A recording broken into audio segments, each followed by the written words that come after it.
she sent me an email, my 1,000th ride's coming up. Like, it's so funny. And I just think Peloton, like, obviously people who are already in medicine have a different experience right now than I do.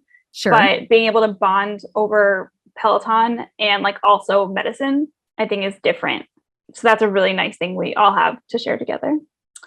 Other than that, I think Jess's Facebook group, like the You Get To crew, I went to the studio and I met up with a few of them. So I think social media, basically comes down to social media. It's more than just your output, more than a bike. When you hear your shout out, you know it's all right. Put on your magic pants and let's go.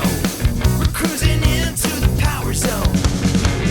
Clip in, set yourself free. Come on and take a ride with me. You know what you need to know and what's it all about. Everything you need, it's on the Clip Out.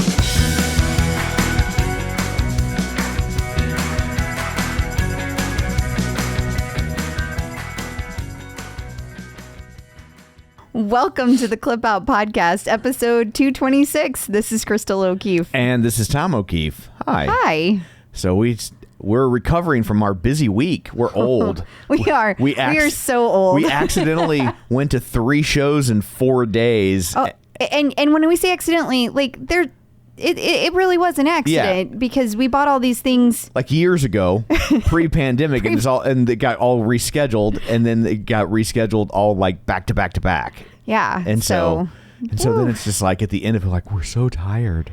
And then there's been like interviews every day between. So goodness. At the end of the day, good problems. I mean, it wouldn't even call it a problem. Yeah, it's just like we you saw said. The Doobie Brothers, and we saw Alanis Morissette and Mark Maron. Alanis Morissette was the best. She was amazing. She was so good. If good. she comes to your town and you have any desire on any level to maybe see Alanis Morissette, you should see Alanis Morissette. Yeah. She also owns a Peloton, and I know because she turned down an interview request.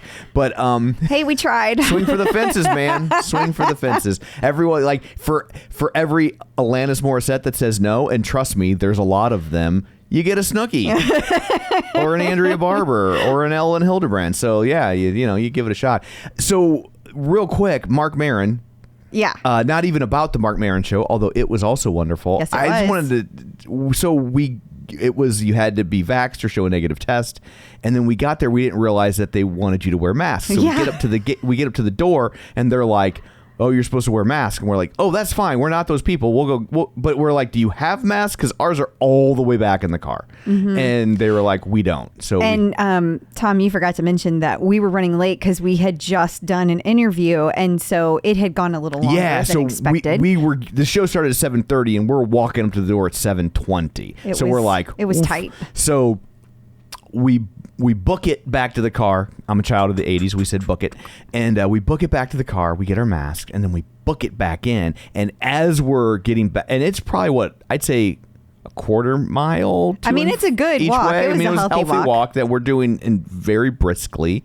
And as we're going back inside, Crystal points out to me, she says, a year ago, something like that, you'd be drenched in sweat and you'd be winded. And severely winded. And like, I was just like, this is no big deal at all. I mean, we were power walking. Yes. Like he you know how on the power walks, guys, they're like, oh, do like a 6 or a 7. We were at a 6 or a 7. Like we were booking. I'm glad you could translate that into fitness because I couldn't. Yeah. And I mean, effort, not speed. Yeah. we were not power walking at a 6 miles per hour. But yeah, but we were, and it was just like, wow, it didn't even phase you. We had a full-on conversation while we were doing all that. Yeah, exactly. So because we never shut up. that's we just happened to record an hour of it a week, but we never shut up. Tom's right. Yeah. So anyway, I just thought that was really fascinating. That like something that would have like legit kicked my ass a year ago was like it didn't even click for me until you said it. So anyway, what, pray tell, do you have in store for people this week? A whole lot of Dancing with the Stars. Yeah. We're going to talk, and when it's coming at it from a lot of different angles. Different angles. We're not just going to like go full Zapruder film No. on his dance routine. Like No. it's It's not that serious. Yeah. Enjoyed it, but we'll get to that. But and then we have a whole lot of stuff to cover. I mean, there's expansions, there's all the instructors in the news, there's Peloton in the news, there's an update on one of the many lawsuits, there's instructor shenanigans. A visit from the Peloton prophet. Yes, there is. And some interesting competitive news. And of course, we'll cover the instructor's birthday. So we have a lot coming up. Awesome. Well, before we get to all that shameless plugs, don't forget we're available on Apple Podcasts, Spotify, Google Podcasts, wherever you find a podcast, you can find us. While you're there, be sure and follow us so you never miss an episode. Also, while you're there, if you would be so inclined, maybe leave us a review. We got a bunch of new reviews last week. Oh my so God. Thank you so much. Thank you guys all so much. So many came in. I don't know why, but thank you. Yeah, I don't know what we did to cause that. I wish I knew. I'd do it again. But here's a new review for you. Yay. This is from Woody AS? Woody AS? Wood AS. We'll go with- Yaz? Well, yeah, I don't know. I don't know. And it says, unabashedly addicting. Put succinctly, a must for anyone into Peloton. A plethora of great information, but not pinatas. And promulgated with alacrity. A clarity? A clarity. I guess that's how you say that. Claire. ACLARITY? Yes. A clarity. And humor. And humor. Yes. Wow. That's a big word. Well, I don't know who this person is, but clearly they have a thesaurus. Yes. And they use it. Absolutely love the banter between Crystal and Tom. Glad I have this as I start my journey into all things Peloton. So thank you very much. Thank you so much. That for was the really wonderful nice. review and the vocabulary lesson. And we appreciate that. And you can also find us on Facebook, facebook.com/theclipout. While you're there, like the page, join the group, and check out our YouTube channel, youtube.com/theclipout, where you can watch these shows in their entirety. And this week we'll be throwing a lot of articles at you, and there's probably honestly a lot of this Dancing with the Stars stuff that we're not going to get to like line item by line item, but we will include the links in the newsletter. So if you want to track all that stuff down and print it out and put it in your scrapbook, sign up for the newsletter at theclipout.com. Finally, something easy you can do to help us out, doesn't cost you a dime. You can share an episode on your social media channel, whether it's Twitter or Instagram or Facebook or what have you. There's Snapchat. I don't think you can do that there, but I guess you could just film yourself talking about it or something. I don't know. You could do that. But so anyway, there's all that. Let's dig in, shall we? We shall. Run, lift, and live with John Mills. Joining us today via the magic of ZoomTube is John Mills. Hey, John, how's it going? Going, what's happening? In here, we're in here. I love it. Wednesday. Love it. Good. Bringing that energy. That's right. So, are you two ready to dissect the hell out of this Dancing with the Stars thing? Yeah. You ready to dig Yeah. into that? Okay. All right, Yeah. let's do it. Well, where do we start? Well, There's I think so much. I think you should show John Mills' video where because he like pulled this from Dancing with the Stars. So this Yes. is if you're watching the YouTube channel now and you haven't seen the routine, this is it in surprisingly slow motion. Not sure what's happening, but I don't think it's in slow motion. oh, it's showing in slow motion for me. Oh. But at any rate, so many articles were written this week about Cody, about Peloton, about all the things. So I think that we should just kind of dig into a few of these things. One of them talked about, it was kind of just a general information like, what is her name? Amanda Klutz did really well, and Siwa. Wait, Jojo Siwa. Jojo Siwa. She got like top points, so apparently she came in at like 29 points. Cody came in at 24 points. Right. But you know, Cody was solidly in the middle, and he was told by Lynn, who is apparently usually pretty curmudgeon-y, and he said, "Cody, you are one to watch." So that was big praise from Lynn. So that was big news.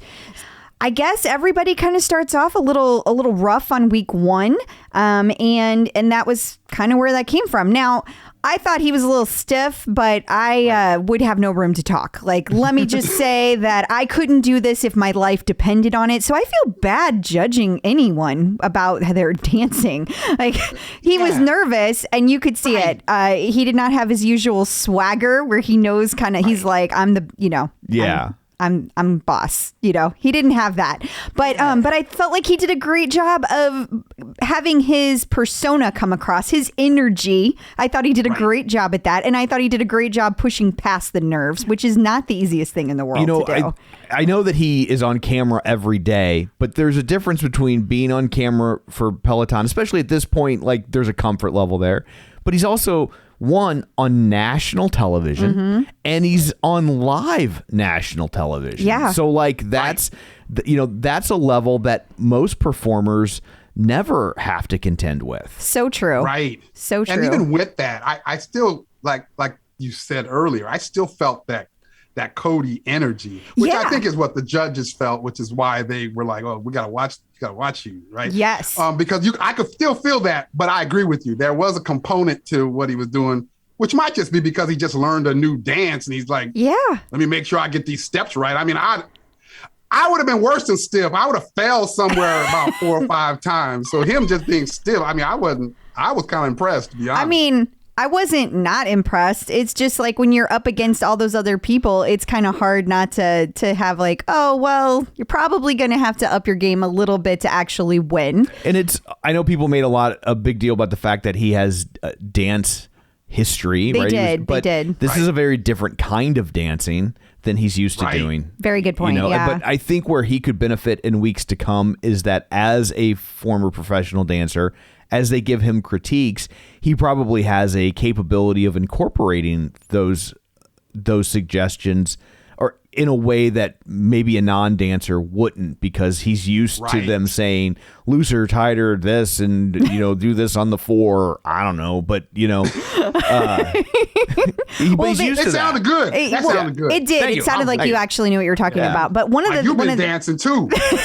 One of the things that the notes that they gave him was to work on the hips. So I think he's going to have to get his lower body a little looser.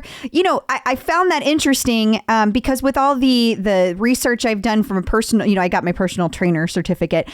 The reason I find that congrats. I wasn't looking for that. Thank you though.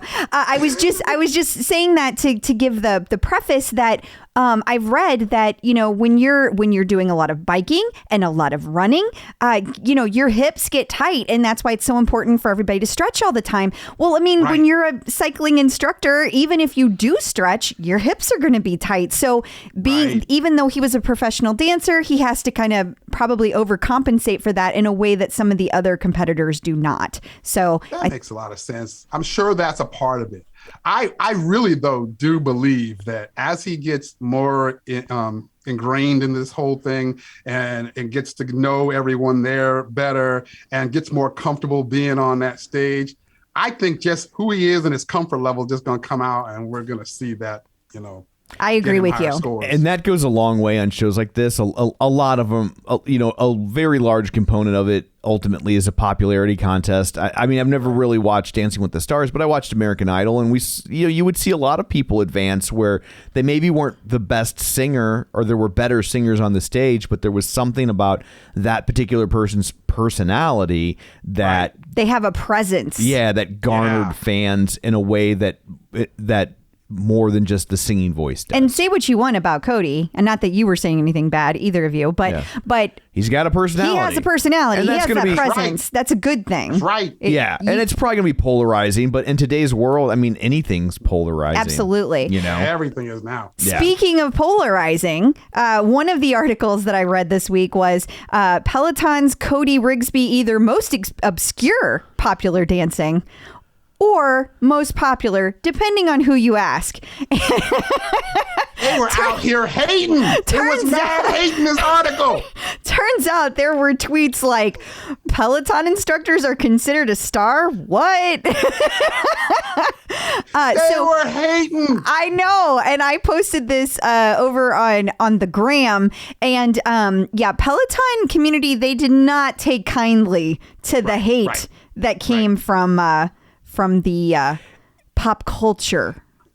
Article. And I mean, that person who said that, he was hating on other people too. Was he? I didn't. It wasn't just Cody. He was hating on other people. But I mean, I was thinking about this. It's like, artists that Jasmine would listen to, I didn't know who they were. Of course. There were, and now, with the explosion of social media, there are still people that she follows that are, to her, are big time names. I don't know who these people are. Yeah. So considering that Cody's got some 900,000. I mean, that's a lot of people. Yeah. Did you know that he How gained do you 50? define celebrity?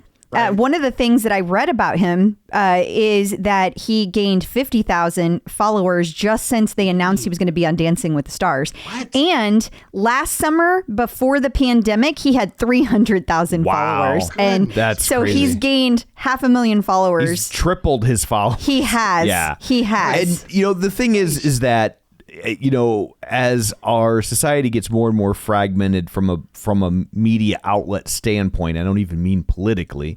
Right. You have more people who are famous. Steve Burns from Blue's Clues. Did a. I was like, huh? I think he coined the phrase. He talked about being famish.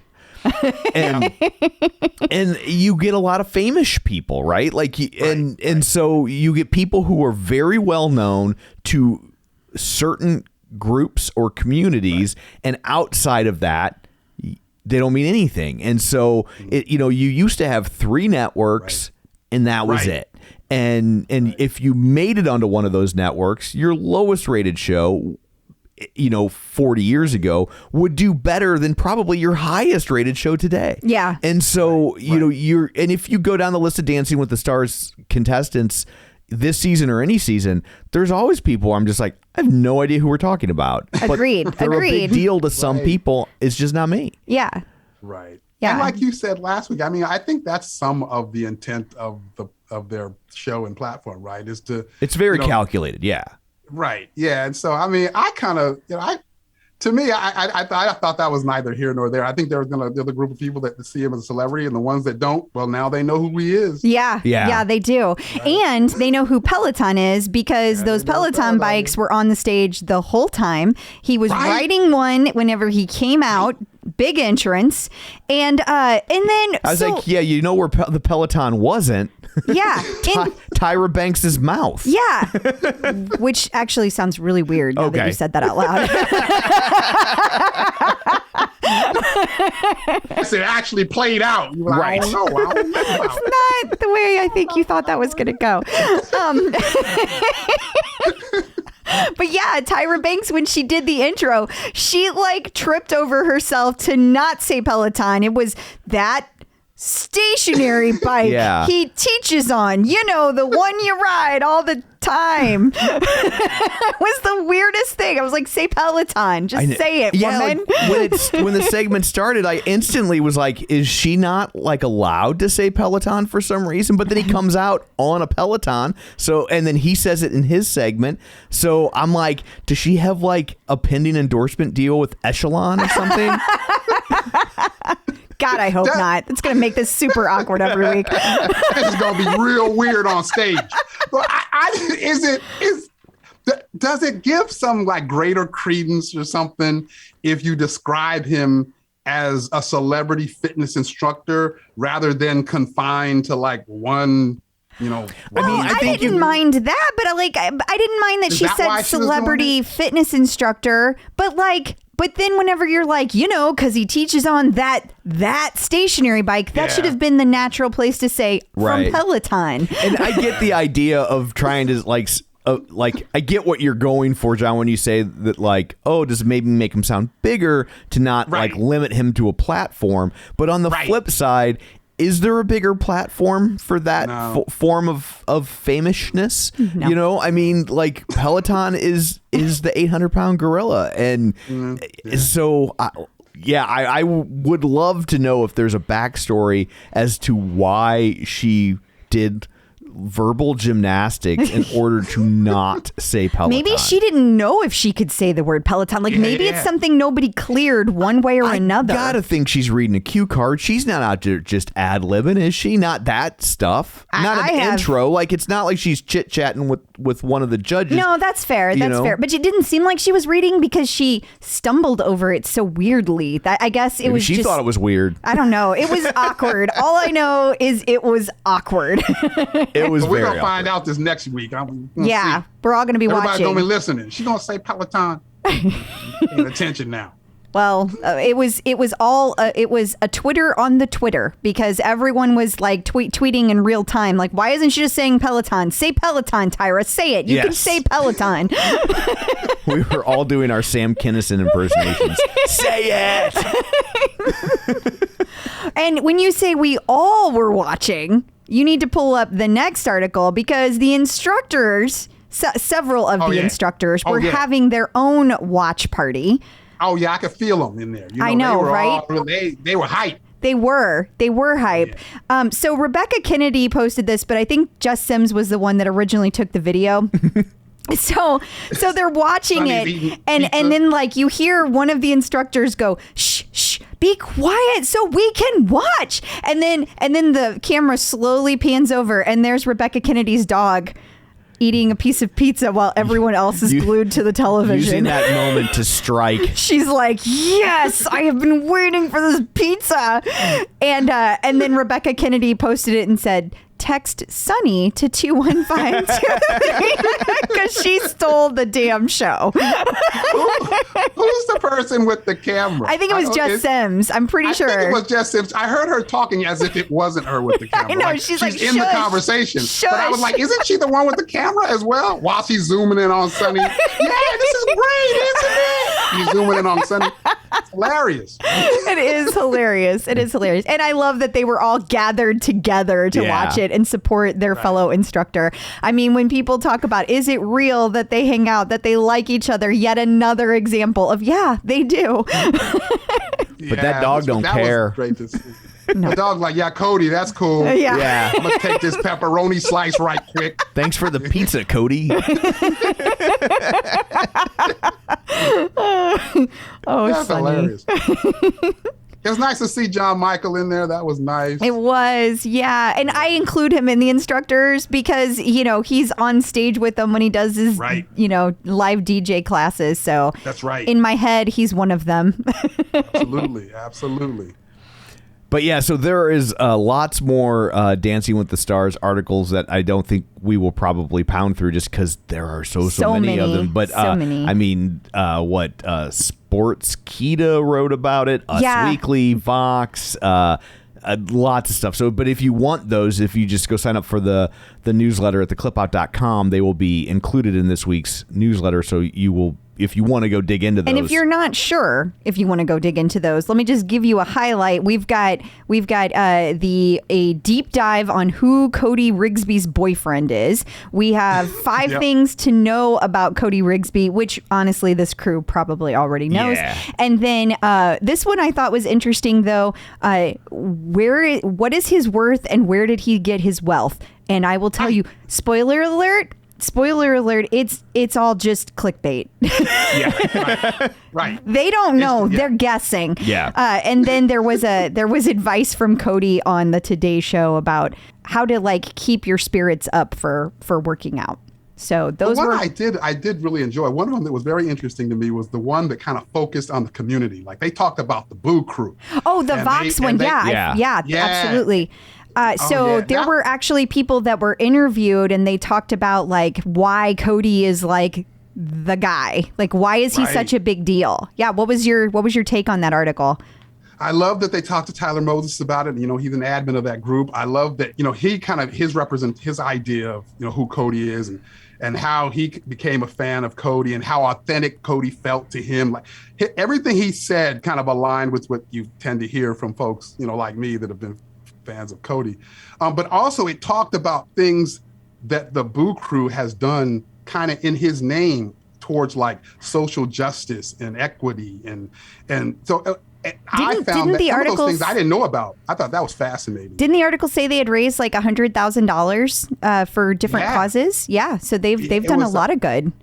Yeah, and I kind of had that experience with them myself. I mean, I've been doing a lot of equity work, and they reached out to me and supported me in that as well. Wow. So I just thought it was awesome that they kind of highlighted Tyler and the Boo Crews, especially because of my experience with them. So that's awesome. That's awesome. It really is. Okay.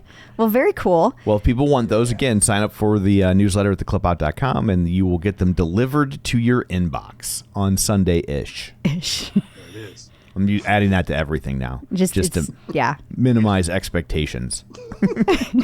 So moving along, yes, other things did happen in the world of Peloton this week. Yes. People magazine released their Reader's Choice, or began their Reader's Choice selection for Sexiest Man Alive, and they always have different subcategories. Not one for podcast hosts, which is why I'm not on it, obviously. Right. But one of the categories was Sexiest Peloton Instructor. Yeah, and boy, did this start some arguments out there. Well, I mean, they picked 5, and they have more than 5 men who are instructors. So there's a whole lot of people left off, and judging by my very informal poll, it turns out that Adrian Williams is the man that overwhelmingly people feel is missing from this. Missing. He should be the one. Now Alex is on it. Dennis Morton. So we have Alex Toussaint, Dennis Morton, Cody Rigsby, Ben Aldis, and Matt Wilpers.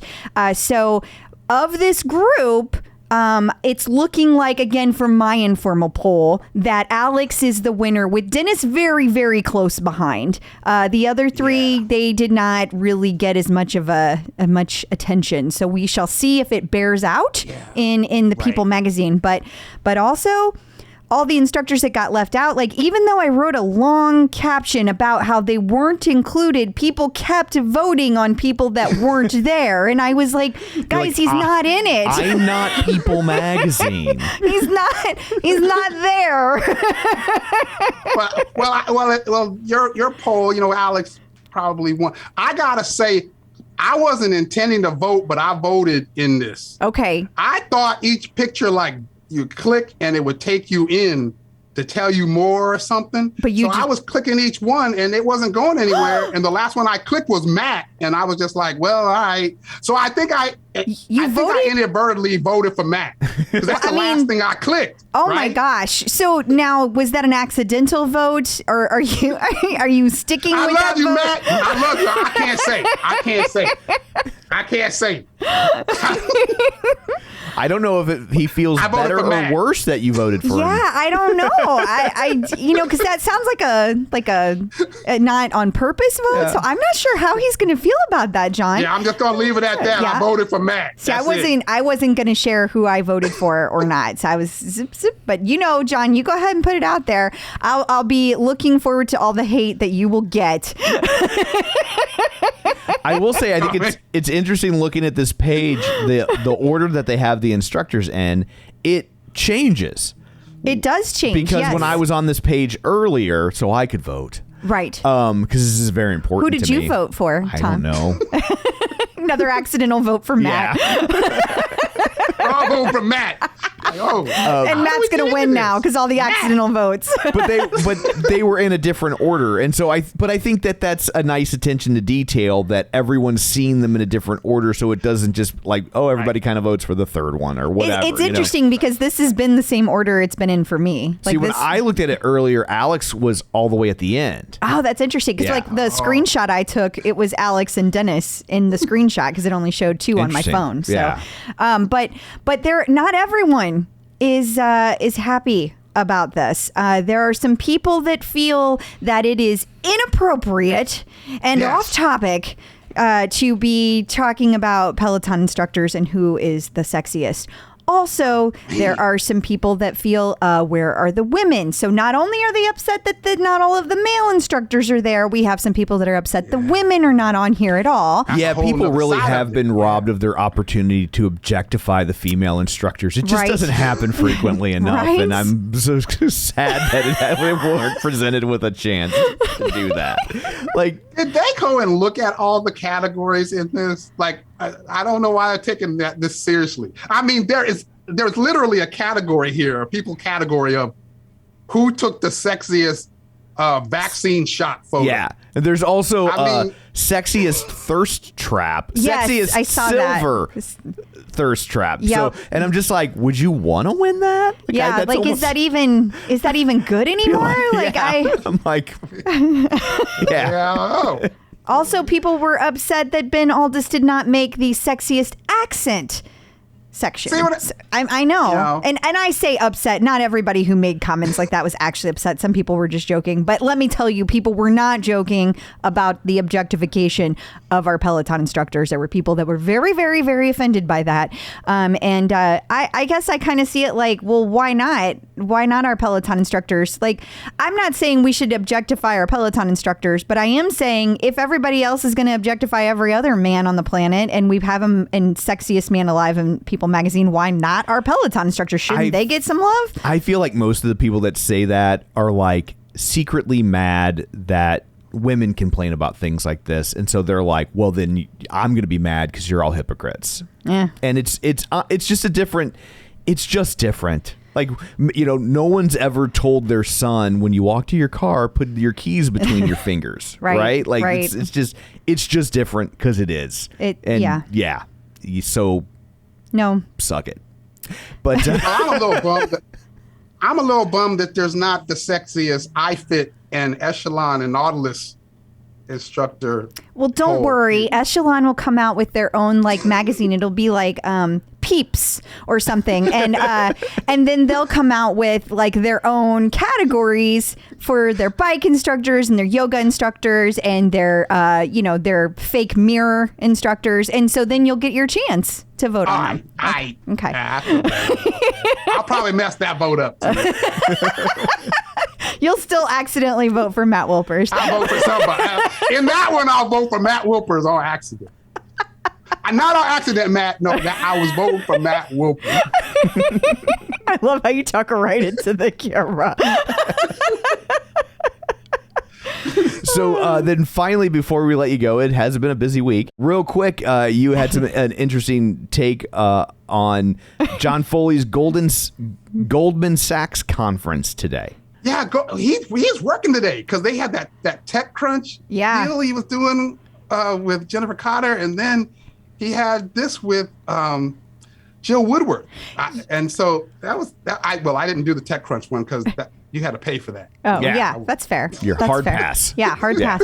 But I gotta say, your translations were the highlight for me. So.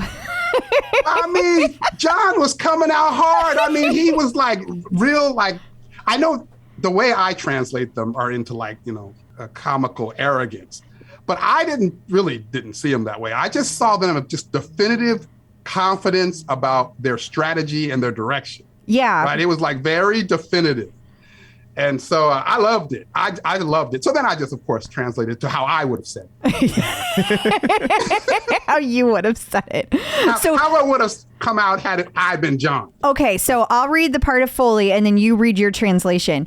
We're calling fiscal 2022 an investment year. This will be a big year for marketing, product development, and product releases. Next year, we plan to be profitable again. Translation. Yeah. Basically, we're about to drop a whole bunch of ads and you're about to see a bunch of new products. And we basically seen that, right? Didn't we see Jess Sims today showing, oh, wait a minute, I'm on this billboard. Oh, I'm over here. And last week we're actually seeing this play. And, they kind of told us about that during the last earnings call. They said, you're going to see our ad increase. It's going to, our spend is going to increase. They've told us that. We know products are getting ready to drop. So right. Here's another one. We are already winning cardio this year. We are going to focus on winning strength. The tread is a part of that strategy. Well, I just saw this as him saying, boot camps are part of our strength strategy, right? And so dumbbells are still going to be in the equation, which is good for me because I'm kind of a dumbbell guy, right? I know. You love your iron. Like iron. We have things in the R&D pipeline beyond the tread to help us win strength. Yeah, I basically heard him saying, if you're holding your breath on seeing a rower in a couple weeks, stop holding your breath. I told you 2022, man. That's what I heard when he said that. Okay, this might be my favorite. You need to read your translation. Verbatim. This is Foley. I get frustrated when I get questions like, what about the low-cost copycat Pelotons popping up? These companies that are differentiating themselves on a price versus a better experience. We have now undercut them. We now have the lowest cost indoor stationary bike with a 22-inch screen. We basically closed the door on the idea that there is another bike competitor. That was by design. I felt like a at the end of that. And then he was like, bye, bitches. You know what I mean? That's how I read that. He practically did a Z snap. He did. He was like, I feel like that would have been a good time for him to drop his microphone and walk away. Also, I feel like that was a little directed at Echelon. Yes. Yeah. And I think, feel you, John. Yeah. I feel ya. I think he was directing at a few people. I think so too. I do. And we believe the bike is a beachhead into the household that allows us to sell additional products, because if you get a Peloton, you don't pay more with each additional product. Over time, households are going to want to scale their Peloton gym. He was, this one I found very interesting because he was like adamant about that. Yeah. He's basically going, it's $39. We aren't going to change it, which is really interesting because they set that signal so long ago saying like, yeah, we're probably going to up the game. And so up the price. So it's really fascinating to me that now they've completely changed that. You know, that's fascinating, but good to know. Yeah. I'm glad he addressed it. And finally, we believe we are playing chess when others aren't even playing checkers. I really felt you in this particular sentence, Tom. We are playing the long game, increasing the value of your $39 subscription. Well, you know, I'm a hip hop head. I love hip hop. It goes way back. And when I heard him say, we're playing chess while you guys aren't even playing checkers, the only thing I could think of was Nas's song, Made You Look, when he said, like Pun said, y'all ain't even in our class. You know, you're not even in our class. You know, that's what I felt. So I just wrote that lyric. Yeah, I get it. I get it. Yeah, they're not playing checkers. They're playing sorry.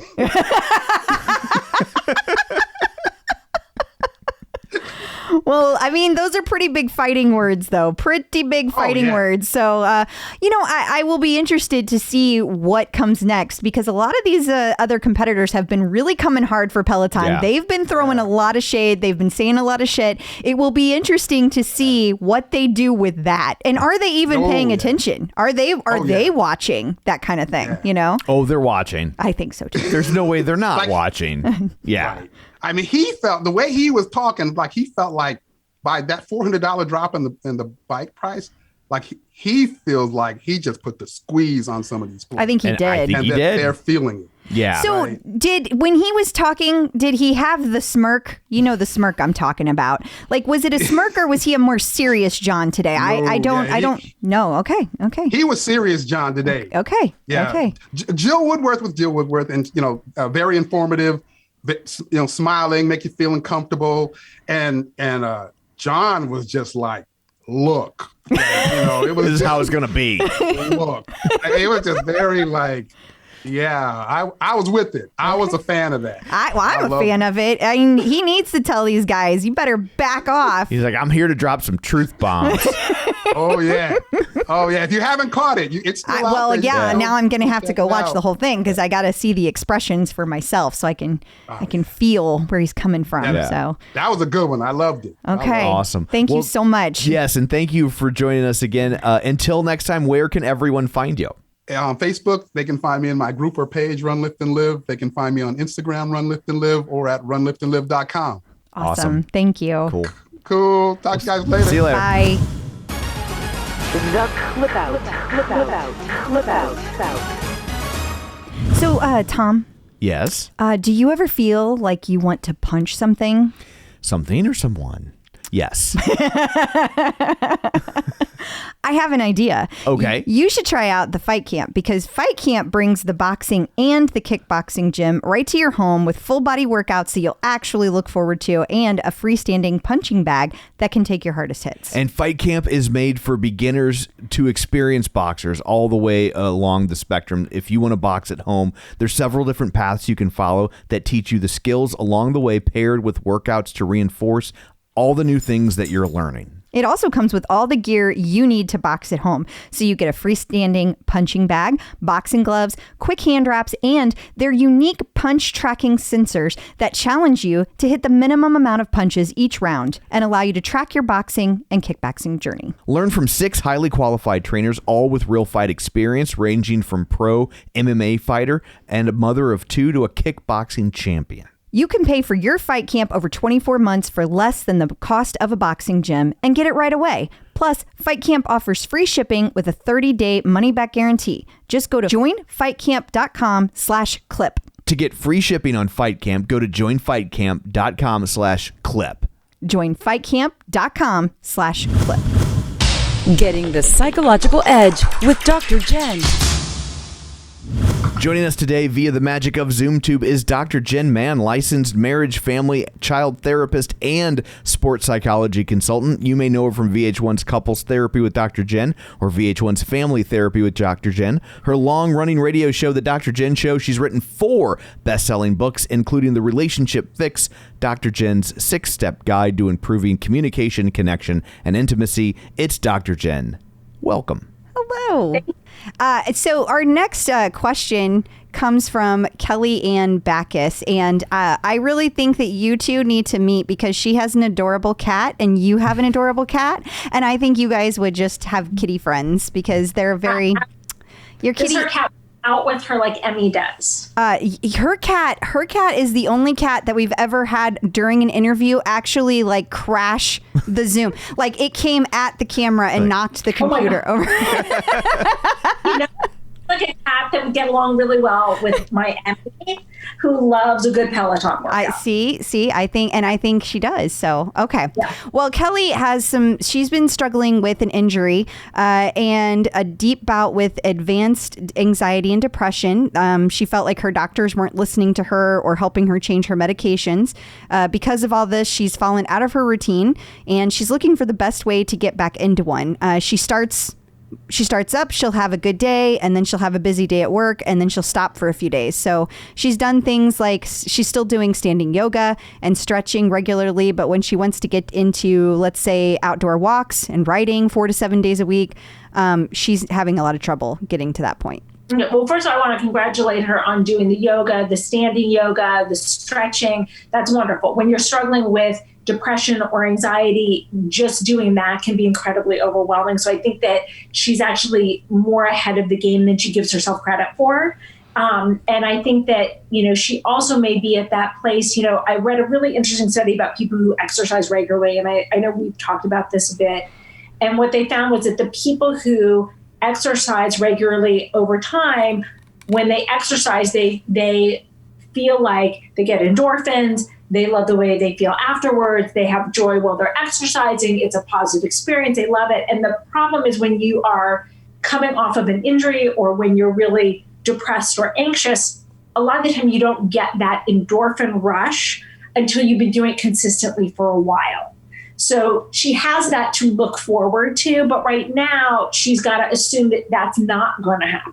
Okay. And it sounds like, first of all, that she may be not aligning her exercise plan with her work schedule, that she may be overly ambitious. And I'm a big believer in making small, manageable goals. I would much rather that someone say, I'm going to do 20 minutes 3 times a week and meet those goals than say, I'm going to do an hour a day, 6 days a week, 7 days a week, and then fail. Because it's a setup to fail. And part of what we're also doing when we set up goals is we're working on our self-concept. And when you see yourself as someone who meets their goals, you meet your goals and then you make new goals and you meet those goals. And it's better that they're small and manageable. I would rather you say, hey, I'm going to do 20 minutes 3 times a week. You write it and you also give yourself room. Okay, I'm going to do it Monday, Wednesday, and Friday. But then you go, okay, Friday ended up having a work project that ran late. I'm going to be able to do it on Saturday. So you can still fit it into the week.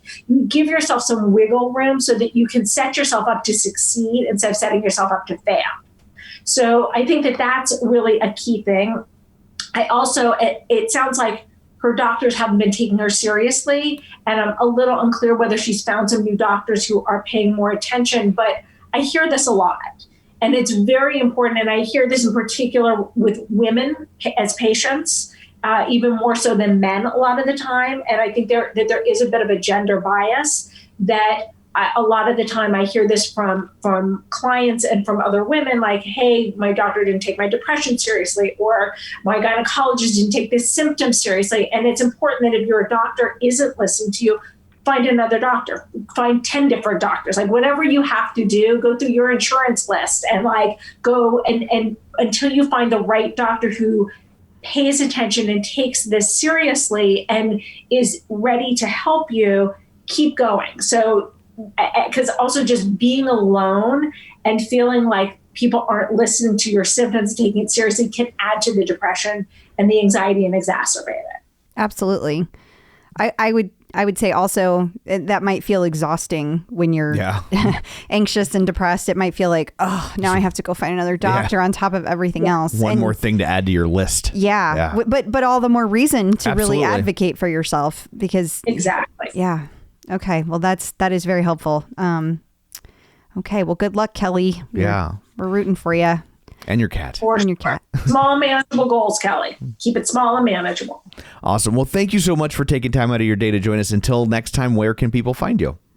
People can find me in Style Magazine, Hump Day with Dr. Jenn. I have a column that comes out every Wednesday about sex and relationships, and also on all social media at Dr. Jenn Man, 2 N's on Jen, 2 N's on Man. And I post all of my Peloton workouts on my Insta story. Awesome. Peloton Expansions. So Peloton has made some interesting moves in the expansion realm of things. They have. They are specifically expanding their Peloton commercial. So this is interesting and a long time coming, but it's official now. So way back when, they had a commercial bike. And then it kind of just quietly went away, but they started putting stuff in hotels. There was like their partnership with Westin, and then that kind of grew, and then there was the Hotel Finder. But now, since they have officially closed their deal with Precor, they are coming out and they are saying, hey, we are ready for commercial business. And they are specifically starting with hotels, and they're going to expand beyond Westin. And they are also saying that everything from the Precor strength and cardio line is there, and everything, the original Peloton bike is part of what you can buy from the commercial chain. They also expect that further down the road, they're going to be growing the commercial even more outside of just hotel chains, or perhaps something deeper within hotel chains. I just think it's an interesting evolution of the brand that at the beginning, they wanted to be in hotels, and then they kind of reached a point where they thought it was doing more, not harm, but they didn't want to kind of give it away for free. And now they've reached the other side of that hill to where they're like, no, now we want to be everywhere. Mm-hmm. And so it's just fascinating to watch that transition. It absolutely is. And I know that they have, Peloton has long said that like whenever people try it out in a hotel, that is a growth opportunity, because those people that try it out often will go home and then order a bike. And it will be interesting to see if they end up putting treadmills in hotel facilities as well, because right now it's only the Peloton bike, and it's only the original Peloton bike. So I will be curious to see what they do with that. Absolutely. Peloton in the news. Shape Magazine has an article, everything you want to know about Peloton Yoga, including classes and instructors. Yeah, and this is from the author, the go-to girl at Shape. She calls herself that. I'm not being rude. You're not denigrating her by calling her a girl. I am not. Yes. But this is from Michelle K. and I'm not going to try to pronounce her last name. That's what she calls herself on Instagram. And so my point here is that I consider this a Peloton primer for yoga. Like, it's everything that you want to know that tells you about how to kind of like look at each instructor, how, like which one's going to be a good fit for you, how to filter through the app, and how to find the yoga flow that is perfect for you. PopSugar has 12 Peloton scenic rides that will take you from your living room to places all over the world. No need to dig deep into this one. It goes through each scenic ride that they feel is best, and it describes them bit by bit. That's all there is to it. I'm glad they've started to add some more, though. Absolutely. Morning Brew had an article about the best ways to work out without spending a lot of money, and the Peloton app gets a nice mention. Yes, it does. Had to include it. Peloton In Court. So this broke not too long after we got done recording last week, but Peloton has been in court fighting Mad Dogg over the usage of the word spin. But this isn't about the actual usage of the word spin. That comes up later. This was the this was Peloton's countersuit, or this was Mad Dogg's countersuit to that, right? I think that's how that worked. Or was it that they did spin as the countersuit? I can't remember who sued who first. Yeah. That's what I'm struggling with. But at any rate, this is about Mad Dogg saying that like Peloton was using some of the things that they had patented a long time ago, not just the word spin. And so basically this is really bad news for Mad Dogg, because the judge was just like, you're not showing me any proof of any of this. And so threw the suit completely out. Like, done. Yeah, it sounded like Mad Dogg was basically like, we thought about putting a screen on a bike once. Yeah. And they were just like, are you kidding me? Get out of here. Yes. And they literally said, get out of here. Yeah. So you got to think that like that is not off to a good start for them in order to try and keep the word spin as one of their trademarks. It does not. So we will continue to watch this space. The clip out. So joining us once again via the magic of ZoomTube, it's Angelo from MetPro. Hey, how's it going? Hey guys, great to see you again. And great to see you as well. So we had kind of a general question we wanted to run by you. This isn't like any one specific person, but we feel that it helps everybody. It's from the collective. Exactly. The collective question. Okay, I'm in. So we hear a lot about metabolism and its effect on our weight, but can you tell us exactly what it is and why it's so important for our health and our body weight? Got it. Metabolism, it's right above your belly button. If you push it, no, wouldn't it be nice if it was that easy? Wouldn't it? You'd be out of a job. I would be out of a job. Yeah. It's like this elusive concept of what is my metabolism? And some people think I just wasn't born with a metabolism. I don't even have one. I don't have one on my body. Your metabolism is actually a term that refers to stay with our theme, collective, the collective operations of your body. That's chemical, hormonal, biological, and all the energy that it needs to sustain you. But here's a little bit of a clue as to how it works. It does have a goal. It was designed to do something. And that is to keep you in, now here's the kind of the nerdy geek term, homeostasis. What that simply means is your metabolism likes to maintain you. It knows that if you keep gaining weight, you will die. And if you keep losing weight, you will die. Right. It's like the Laffer curve. You know, it's that neither one of those outcomes are good. So what it wants to do is prevent that from happening, which is why it acclimates to help your body regulate energy expenditure. And almost everyone will raise their hand and say, oh yeah, I get it. When I eat less, my metabolism slows down. But here's what you may not realize. it works both ways. It's a protection for you both ways. When you eat more, it does speed up. In fact, maybe some of you have heard me in some of my either podcasts or lectures. I always ask the audience a question. I'll pick someone out and I'll say, okay, what would happen to, we'll call her Julie in the front row. Julie is a young athlete. Okay, she's in her mid-20s. She weighs 135 pounds. She runs, she bikes, she swims. We change nothing about her healthy routine except we add a pint of Ben & Jerry's ice cream every night before she goes to bed. So what would happen to Julie? And so the crowd will say, well, this, that, or she'll gain weight. And then I'll ask Julie, I'll say, well, you've lived in your body for 25 years. What would happen? Invariably, Julie will say, I'll start gaining weight. How much will you gain in 30 days? And invariably, Julie will say, I'll gain between 5 and 15 pounds. And you know what? Maybe so. Probably closer to 5, but maybe so. Yeah, somewhere in there. Now, Julie, how much weight would you gain if you kept eating that pint of Ben & Jerry's ice cream, which, by the way, I use that illustration, Ben & Jerry's ice cream, a pint, because it's almost exactly 1,000 calories. Oh. I just thought it was because it was delicious. That too. I ask everyone, what'll happen to Julie? And everyone says, she'll be happy.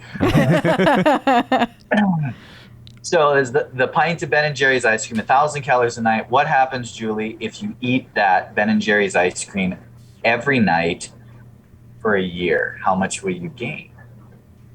And invariably, she'll say, between 10, 20 pounds. I've had a few women say they'd gain 30 pounds.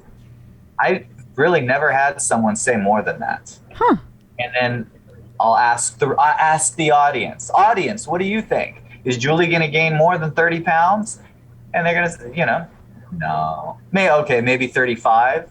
Now we have a mathematical problem. So now let's do the math. 1,000 calories a day, that's 7,000 calories a week. So now poll the audience, how many calories in a pound of body fat? Well, 3,500 is kind of what they say. So that should be about 2 pounds a week. Last I checked, there was 52 weeks in a year.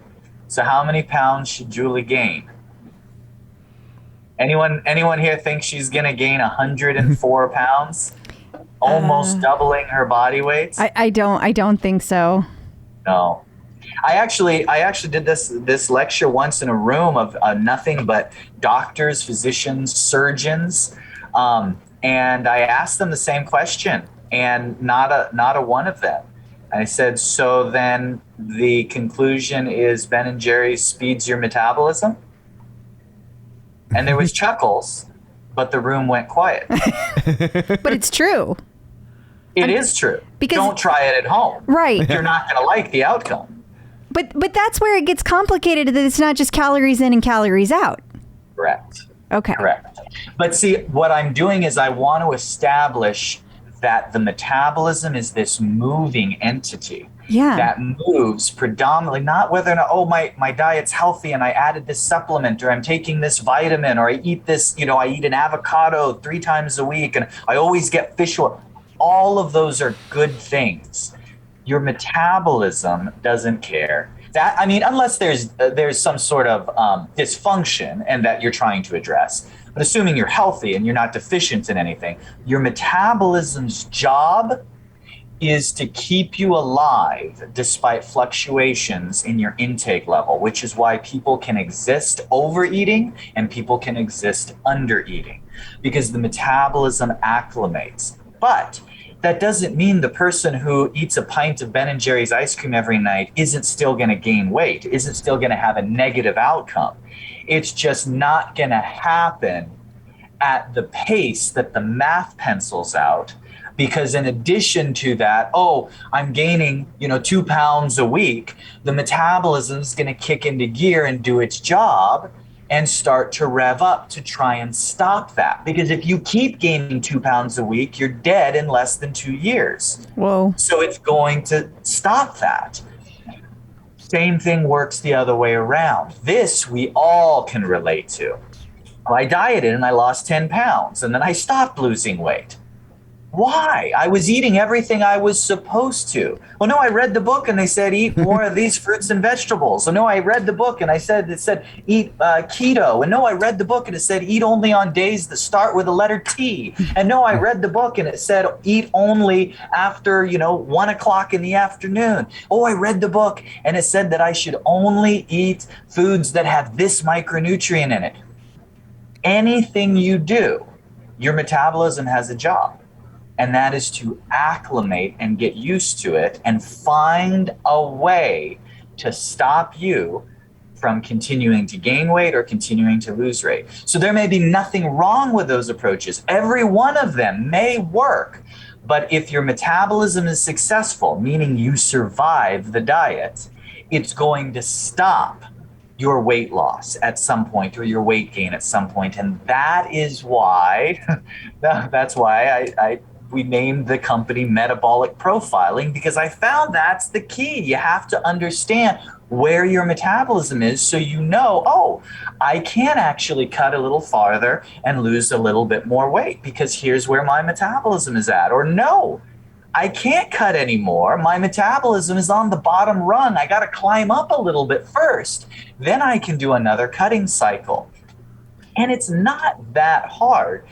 The problem is the industry, well-meaning, and they do good things, but they show you this picture on the cover of Runner's World, and it's the husband and wife jogging through the park, and they have these beautiful bodies, and they're lean and they're healthy and they're running, and it shows well what do I eat? And I'm eating the broccoli, and I'm eating this, and I'm eating that, and so we assume that eating this food or eating this way or doing this exercise equals this body, and it's not a straight line. It's that when you change your diet, good, bad, or otherwise, you're going to get a period of time where you will either gain weight in response or lose weight in response until your metabolism acclimates to your new environment, your new nutritional or lifestyle environment. And once it acclimates, you plateau. And I make this joke all the time. It's not death and taxes. It's death, taxes, and plateau. You will plateau on any weight loss diet. That's the way it works. So it's understanding it's a normal part of the process. Your metabolism is going to adapt. And so if you control your metabolism, that's where you can take control and get the best possible results. And so one of the things you guys do is help us stay one step ahead of our metabolism. Yeah. Yeah. And we should say when we talk about speeding up metabolism too, it's all with regular food. Like there's no pills or anything like that. This is all just food. Chicken and vegetables, and it particularly for Tom, it's the same 3 things every day. But that's my choice. It's not your plan. That's what I choose. How I choose to execute your plan. But if someone wants to do hardcore mode, it's like, no, that's too easy. I want to make this harder. I will only eat 3 foods. That actually makes it easier for me, believe it or not. But that's because you personalize these things. And so if people would like something like that personalized for them, where can they find you? They can go to metpro.co/TCO. Awesome. Thank you. Thanks, guys. Instructors in the news. So Well and Good. I feel like it's been a little bit since we've seen a Peloton article from Well and Good. Weren't we kind of making fun of them for having one a week for a while? Well, I don't always include them, but this one got included because this is one of Peloton's newest instructors, Mariana Fernandez. And so it talks about how she brings her Mexican roots onto the mat. And I really like that they highlighted it. I'm sure that being Latin Heritage Month might have played into that, but who cares? That's great because she's new. She hasn't been at Peloton very long. And some of the newer instructors don't get an opportunity to, do the rounds. It's got to be hard. You know what I mean? Like they have so many big names now. It's got to be hard. It reminds me of SNL. Oh, at that's this point, that it's like you have your big stars, and except with SNL, they all want to leave to go on to the next big thing eventually, where I don't know that the Peloton people are going to be doing that because this is the big thing. So, but yeah, it's nice to see a new instructor getting some love. Yes, and she talks about teaching yoga in Spanish. So if you haven't checked that out, make sure that you do. So the Matty and Jess prank war continues. Yes, and for those of you who don't know what I'm talking about, Matty Giacomo and Jess Sims have had a long-running history with every Halloween. There have been shenanigans. Jess hates Halloween, and Matty loves to torment her. Well, it's only September, but you see, Jess has been up to her own pranks because she has been feeding jelly beans to instructors that they have no idea that they are nasty jelly beans. So she films them, and she's gotten several of the instructors, and she got Matty this week, and he was not happy. He was being quite the diva about it. I'm not gonna lie. Like his stories he posted afterwards, I mean, I say he was being silly, you know, he wasn't really bad, but he was like really dramatic, like his eyes, the expressions he was making. He was like, I don't feel good, and I just can't believe that she treated me like this. Like it was really over the top. It's like when a black olive sliver sneaks onto one of my pizza slices. Yeah. He said his stomach hurt. Well, he was laying down because he was recuperating from this horrible ordeal. And then he said, and then he was like, by the way, Halloween's in 40 days, Jess. So this ought to be epic. I'm on Matty's side. Last year when he, and I guess it's been 2 years now, when he and Bex got Jess Sims in there, oh my God, with the giant costumes. Was that last year or the year before? I don't know. The pandemic has completely screwed up my sense of time, but it was hilarious. I can't wait to see what they do this year. Review Journal has 5 minutes with Peloton and La Rive. Am I saying that right? I think so. Star Jess King. Yeah. And so this just kind of goes through quick questions with her. So definitely want to check that out. That is in the Las Vegas Review Journal. And of course, Tom will be sending that out this week. Most likely. Sunday-ish, I hear. Sunday-ish. And then Robin Arzon sat down with WBEZ Chicago. You're so funny. And this is perfect for people who are wanting to change careers. She gives a 7-step guide how to do it. How about that? And she gets asked this question all the time, I'm sure. So you definitely want to check that out. And then Well and Good, Making Up for Lost Time, their second Peloton-related article of the week, has a special full body strength and Tabata workout with Selena Samuela. Yep. And like you said, and I will note that both of these articles were by Zoe Weiner. So I'm pretty sure, or Weiner, I'm not sure how you say it, but at any rate, so I think she's their resident Peloton instructor. Anyway, great workout over in Well and Good by Selena. So definitely want to check that out. Okay, so earlier, John Mills mentioned that John Foley was kind of making the rounds. They had the Tech Crunch. They had the other thing that we talked about that he got to watch. Now, I wanted to point that out because there was also an email that came out from John Foley, and it talked all about like the tread, and it was talking it up. And then they invited you to the big tread event that is going to be on Thursday, September 23rd. So by the time this airs, it will have already happened. But the point is, I'm pretty sure that this is kind of their big internal press junket that they are doing with the tread going on sale. And so you will also see, in addition to the big tread event, there's going to be like a Q&A, and some people could submit questions ahead of time. There's going to be an IG live on Thursday right before that, and it's going to be Bex Gentry, and she's going to have Susie Chan and Jermaine Johnson, our two newest UK tread instructors, on as well. So they're all going to chat. Then the big tread event is going to have Bex and Matty, and I believe that's at 1 p.m. And then some of the instructors have also just kind of been in other places, like Robin and Tunde. They did one of those Facebook Lives that I had talked to you guys about, that there's rooms, and I had said that Ali Love has been doing those rooms lately. Well, Robin and Tunde did a room together this week, and I think it was yesterday. It's called the Roots Live Audio Room, and Tunde was hosting it, and Robin was the guest. So that was on the 21st at 2 p.m. Eastern. As you can tell, they have been busy. Very much so. They are hitting the press junket hard. And Tunde is going to be doing her Speak series, and it stands for Surrender, Power, Empathy, Authenticity, and Knowledge. And it's an Instagram live series. She has special guest Mel Robbins, and that is also on Thursday, September 23rd at 6 p.m. Eastern. And you can see that at Tunde's live. Tune to Tunde. But wait, there's more. Yeah, as if that wasn't enough. Then you have Chelsea Jackson Roberts, she is doing community compassion. And so it's yogajournal.com is featuring a live conversation with her to talk about expanding yoga by embracing inclusivity, diversity, and accessibility, which she excels at. She is amazing. Makes it accessible to everyone. And then it's not an Instagram live or a conference, but we should probably sneak in that Adrian has a new signature class he's doing. Yeah, people have been asking for it, and it is now official. Bootcamp Thunder 45 is official. So it's going to be 45 minutes of his signature boot camp. So I believe it happens. The first one is 10 a.m. Eastern on Sunday, 9/26. So definitely want to check that out. Checking out the competition.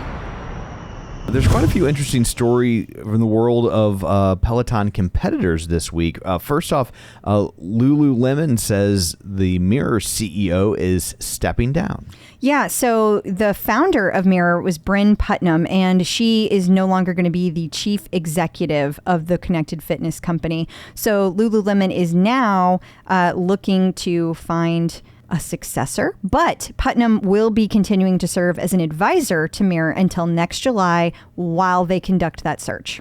And then we should say, actually, these all come from John Mills and Run, Lift, Live. We just didn't want to make them sit around for 45 minutes to talk about it. Until we circled back around. Yeah. So, but credit where credit is due. He also noticed that SoulCycle now has an artist series. It seems to be that's becoming standard operating procedure for all the Peloton knockoffs. Yes, and so they are featuring Shakira this month, in that it's the Latin Heritage Month. So that's interesting. Yes. And then Beachbody's Body? Let's just go with Body. Let's go with Body. Has been delayed. Yeah, they were supposed to drop on the 21st, and they decided not to. They're saying it's going to happen in the fall, but they're not giving a date. However, John did find the image to their pricing, and no one knows what it means other than a person who's a coach that follows this stuff. There's like BP and TV and PV and a renewal. And so it's super, super, super confusing. There's seriously 8 different choices. I mean, even if I wanted to be a member, I wouldn't, just because this is a mess. This is overwhelming. It is so overwhelming. Yes, this is the kind of stuff that made me drop out of college. This is icky. So it will be interesting to see, because I don't know what will happen, but I mean, the feedback from our community is no one is going to buy this because this is too confusing. Yeah. They've got to simplify it. And it shows, one person mentioned, I can't remember their name, so I apologize for that, but they mentioned that this was their concern with Body from the beginning, that they are taking an MLM approach. And this is an MLM approach. That is what this is. Totally. So I don't know. It doesn't look good. Hopefully they get it together. Yeah. I doubt they will, because I think this works for them. Yeah. For them. Yeah. Yeah. Yeah. So, and then finally, Hydro got some new financing from the likes of Lizzo and Justin Timberlake. Yes, and people noted that, since both of them are Peloton riders, and they are financing Hydro when Peloton is clearly sending signals they will be releasing the rower in 2022. So that's fascinating. Yes, it is. A visit from the Peloton Prophet. So we have some interesting rumors from the Peloton Prophet. We do. Let me pull it up here. Make sure I get it right. Okay. So it takes you a minute to pull it up because it's all encrypted. You have to pull out it's dual notification, log in. It's a whole send thing. it. Yeah. There's a fingerprint. It's a thing. But that's how we keep it private. Yes. So apparently the Peloton Prophet they had an interesting conversation with a Peloton employee.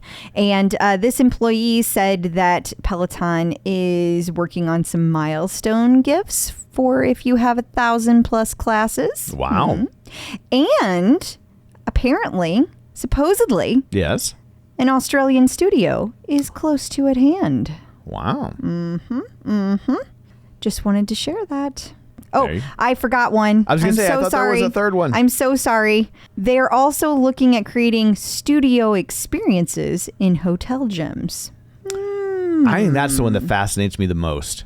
Well, The idea that they're going to try and have certain hotels replicate the Peloton experience and not just put a bike in there. yeah. Well, and I guess whenever I was reading into going back to when they were expanding the Peloton commercial, and they're like, and there will be more to come with hotels. See, I think that's where they're talking about not necessarily going into other industries, Right. but going more in depth in hotels. Yeah. So it will be interesting to see where this all goes. Yeah, I almost wonder if they'll take a hotel or 2 or 3 and like do a full Peloton makeover just to show people how cool it can be, and then once they're done, go, and for a small fee, we'll do that for your hotel. Yeah, you never know. Yeah. Yeah, that'll be cool. And by small fee, of course, I mean large. Oh, of course. Yeah. Peloton birthdays. First off, we should say a belated happy birthday to Eric Yeager. Yes. Yeah, we didn't have him on our list. He's new. And so he celebrated his birthday on September 19th. Very nice. I'm glad you remembered that, Tom. Thank you. I'm kind of like Rain Man. And then also coming up in a timely manner, Leanne Hainsby is celebrating a birthday on September 28th. Happy birthday to Leanne. Happy birthday. Checking in with the Peloton community. So joining us today via the magic of ZoomTube is Gabby Brauner. Hey, Gabby, how's it going? Doing well. How are you guys? We're good. She's very brave. She is Yeah, like what you guys don't know. She's staring down a hurricane. And she's just chill. Yeah. Yeah, They were like, you need to evacuate. And she's like, not till I do this interview with the clip out. Exactly. Don't write us. They did not tell her to evacuate. They did not. No. She's in preparation mode, and she's very confident. Yes. And right now she's sitting, you can't see it, but she's sitting on a pallet of bottled water and toilet paper. So she's good to go. All right. Well, so Gabby, I'd love to find out how people actually came across Peloton to begin with and like decided this is the machine for me. So what's your story? Yeah. So my mom and I kind of do it together. But so my aunt had one a while ago, and she, we just, I don't know. It seems like so out of the world for us. Like it seems like this very expensive machine that she had. And we're like, all right, you do you. And then my mom's gym canceled her 6 a.m. spin class. And she was like, what am I going to do? And the next day she's like, we're getting a Peloton. And I said, canceled right back. yeah, she literally canceled her membership. But I was like, Mom, absolutely not. We are not getting a Peloton. We kind of switch roles sometimes where she wants to do things and I'm kind of the mom. And I'm like, okay, no. And she was like, I don't need your permission. Like, I don't know why you think I need it. And I was like, no. Then she bought the Peloton bike. Did she ban you from using it? She was like, no, absolutely. She was very happy to have it with me. But I was in college in Boston. So I was like only every so often coming home to use it. And then I used it, and obviously it's amazing. And then I was like, wow, very glad you didn't listen to me. And then now I live like 40 minutes from home. So I was going home so often to use it. And then after the pandemic hit, I bought like a fake bike because I couldn't afford another one. And then that one broke. So then I got one. So now we have 2. Oh, wow. So do you want to tell us what brand that you bought? Yeah, I just bought one on Amazon. It was like $300. Yeah. Yeah, I don't know a brand, but it was like an easy thing to buy. Well, I mean, there's a lot of people that do that, and it makes sense whenever you can't afford a Peloton to like ease into it by buying one of those, a different bike. And there's all kinds of different brands that you can get. So there are good different brands and bad different brands. Exactly. Yeah. So, but I'm glad that you found your way to the real Peloton because it's such an integrated experience that it's nice to have all the metrics and everything too. So you told us that your mother was right. As parents, we have to know, did you tell your mother that your mother was right? Oh yeah, she knows. Now we're we talk about it all the time. We hear it so seldom. Yeah, so, like in our house, that's pretty rare. So we just want to make sure. Yeah, she knows. Because we're like obsessed. Okay. So when did your mom get her bike? Like, how long have you been using Peloton? I think it's about 2 years. A little over 2 years. Okay. All right. And so now you said your mom was going to spin class, but what about you? Were you doing any kind of workouts at that point before Peloton? Yeah, I was. And I was kind of like group fitness classes at the gym. I ran, but I still run. And yeah, I actually got her into spin. I like dragged her to the gym. And then I was like, you're doing this. I made her, I was like, I don't care what you do when you're there. Slow down, take resistance off. But I was like, you're staying the whole time. Kind of really forced her hand. Yeah. So I was just kind of doing my own thing and doing group fitness classes. That's wonderful. Wow. And now I understand that you are a medical student. So how are you even finding time? Like, how are you so chill? Like, I mean, between being a medical student and like a hurricane headed your way, you just seem very calm. Yeah, definitely sometimes calm. Sometimes not so calm. But I think in the past year, especially, I think I realized there were like things to stress about and things not to stress about. And obviously, like a hurricane's a little thing to stress about, but I can't do anything about it. That's true. So, and I really think that's one thing that Peloton's given me. I didn't realize how much of like a mantra person I was. Like Jess Sims said the other day, like you guys don't have time to work out. Like you make time to work out. And I was like, yeah, like I'm waking up at freaking 3 a.m. to work out. 3 a.m. That's my time. 3 a.m. Yeah. So tell us your schedule. What is this? What happens in a crazy day? Yeah. So the other day so medical education, you do like the first 1.5 to 2 years in the classroom, just like school. And the next 2 years are in the clinic or in the hospital. So now I'm in the clinic and the hospital. So every day is different. The other day I'm on my pediatrics rotation. So I was in newborn nursery in the morning and then was in primary care in the afternoon. And I wasn't going to get out till 7. And I had to be at the hospital at 7. I was like, my time to work out is the morning. Wow. So I woke up really early. Yes. So what kind of medicine is your long-term goal? Yeah, I'm thinking right now oncology. I really like working with breast cancer patients. So that's what I'm thinking, but I'm still open-minded. Okay. Okay. So I'm just curious. So did you always want to be a doctor, or was there a point in your schooling where you were like, oh, I'm pretty good at this stuff, I could go do that? No, I always knew. Really? Yeah. Since I was like 9, I was like, this is for me, which I really didn't have like an awakening. It was just kind of like I broke bones as a kid. I was like, this is cool. Your own, or were you Yeah. No, I fell. Okay. Yeah, it kind of makes it sound like you were like carrying around a baseball bat. No. Bones. You're like, what's that, Mom? They canceled your 6 o'clock spin class? I'll fucking fix that. Oh gosh, no. I had an older brother. I wanted to be like him. I'm running around playing football, doing all those things. And then it just like made sense to me. It was kind of just always the goal. That's awesome. That is awesome. Now I don't want to be an orthopedist though. No. Okay. Bones aren't for me now. Yeah, I guess because you just got bored with it doing so early. Yeah. It's like, that's for kids.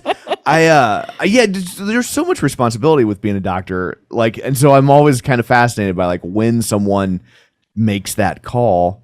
Yeah. And I almost feel like you almost like in a lot of ways you probably almost have to make it young before you really think about how much responsibility it is. And then at that point, you've already kind of, by the time it really clicks for you, you already have all the information in your head and you're halfway through it and you're like, well, of course I knew this.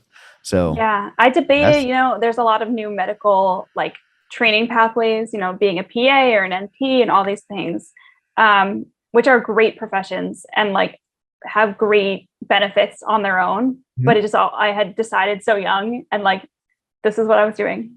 Okay. Yeah. That's good to have and what made you kind of go towards like oncology? Like you said, you really like working with breast cancer patients. Like, is that like one of the rotations you've already done and you just, it clicked or?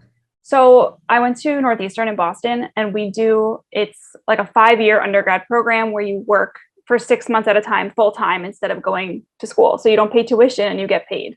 Oh, okay. The like, idea was you would be able to pay tuition with that money, but like tuition rose faster than the amount that you get paid. So that didn't really happen when I was there. But my first one I did was with breast cancer patients. That's And I was awesome. just like, I don't know. I don't really have like any personal experiences with breast cancer, but I really enjoyed those 6 months. Wow. That's cool. Yeah. Just like, hopefully it wasn't just whatever came first. Like, thank God you weren't like do like proctology first. I know. That's why I Well, was the world like, needs that too. Yeah. every time, so we get to pick some rotations. So I got to pick 2 subspecialties on pediatrics, and I was like, should I pick oncology? I was like, no, it's all I've ever done. I'm going to pick something else, so I could see everything. Well, that's good. Yeah. That's smart. I mean, it's good to get a variety, always try out a variety, right? Because then I say that about everything, like Peloton is too, you don't want to just start with the first instructor that you click with, right? You want to try all the instructors. So I think it's really smart of you to try. Like dating. Exactly. You don't just stop dating after the first date.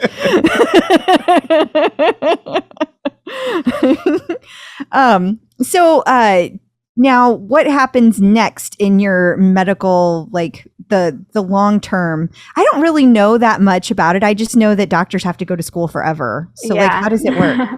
Yeah, no one really. Honestly, I didn't know about it until I got here. Every time something will come up and be like, "Oh, you have to do this." I was like, "I do? I don't know."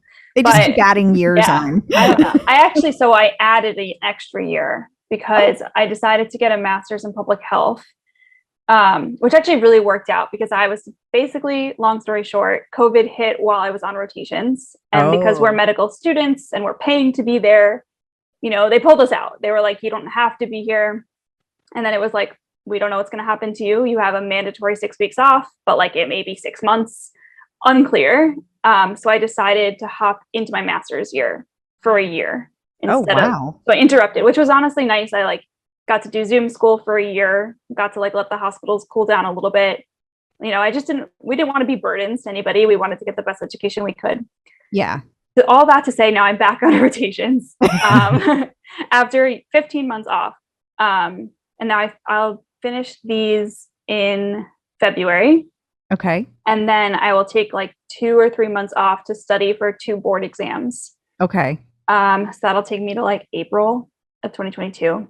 And then you get to pick rotations. So just things that interest you that you didn't get to see in your clinical year. So I'll get to do a breast oncology elective. And then you apply to residency, and then you get to you apply everywhere that you're interested in living because you don't get a say. Yeah. Then you just go wherever. So I personally, my family lives on Long Island. I'm very attached to here. I don't plan on going far away. But if I have friends who have no geographic loyalty and are applying all over, and they'll get an envelope in March that says, "Congratulations, you are moving to California." Wow. Or wherever they end up matching. Do you have a dream place that you would get to go? Not really. I really like where I am now. Yeah. But honestly, as long as I'm under an hour from home, then you're good. Pretty cool. Yeah. Okay. So are there some places that are easier to get sent to? Because there are people who don't want to go there, or they're besides St. Louis, where are those places? Can you say? Honestly, it's just more. I think it's hard to get people to go to rural areas where they're needed, and primary care where people aren't paid as well. We have a lot of debt. Yeah. So even ideally, if I want to be that provider, if I like that kind of medicine, I have to also make sure I can pay back my $500,000 in loans. Oof. Is it really that much? Yeah. Oh my God. That hurts. Yeah. Gosh. And it's just a made up money at that point. I don't know. Right. No, Yeah. I totally get that. I do. Sure. Yeah. It doesn't work out. You'll never see a I'm dollar of it. So let's make it 700,000. Who cares? yeah. I'm I'm going to pay it off or I'm going to die with it. And those are my options. You're like, what's another 20 grand at this point? Yeah. That's why I added my master's year. Literally. I was I'd rather get more learning and more experience and add a little bit more to this pile. It's good usage of your time. It is. Yeah. Yeah. I was time's going to pass anyway. Yeah. Yeah. That's Absolutely. Yeah. So at what point, because there's so much, there's so many steps to becoming a doctor, right? With where it's you go to class and then residency and then you're at what point are you a doctor? Do they say you're a doctor now? Yeah. So a trick and you never really get there? basically. No, but like once you start residency, you're a doctor. Oh, okay. Okay. So after, I will like be a doctor in 2023. Are you like super excited about that? Yeah. I mean, I feel like because I did 5 years undergrad, I'll do 5 years med school. Like that's 10 years after high school to get here. Wow. Does it seem real or does it seem surreal?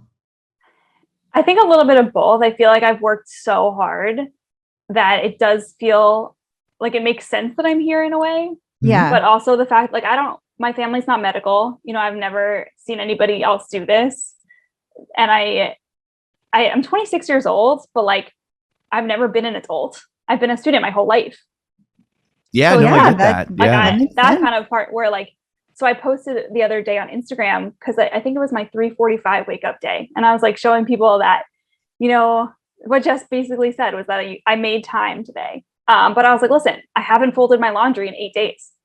It's like, so there's definitely like things I'm giving up to do this. So I'm You know, kind of it's like not a all doctor. together. Yeah, Tom. I'm It's kind- totally the same. 'Cause I also haven't folded my laundry. So I feel like I'm pretty much a doctor now. Yeah. But I mean, that's pretty inspirational that you're putting your health first, you know, physical and mental health at such the top of the priority list. I feel like when I was your age, I didn't even know how to do that. You know what I mean? Like I wanted to be healthy, but it would have never occurred to me to get up that early. Put effort into it. No, I wouldn't have known what steps to take to do that at that age, you know? Yeah. I think that's one thing that Peloton's really given me though, is just like, it's at my fingertips. You know, if I'm on the app, I could download something, I can go on a walk or a run, you know, and my bike is right here.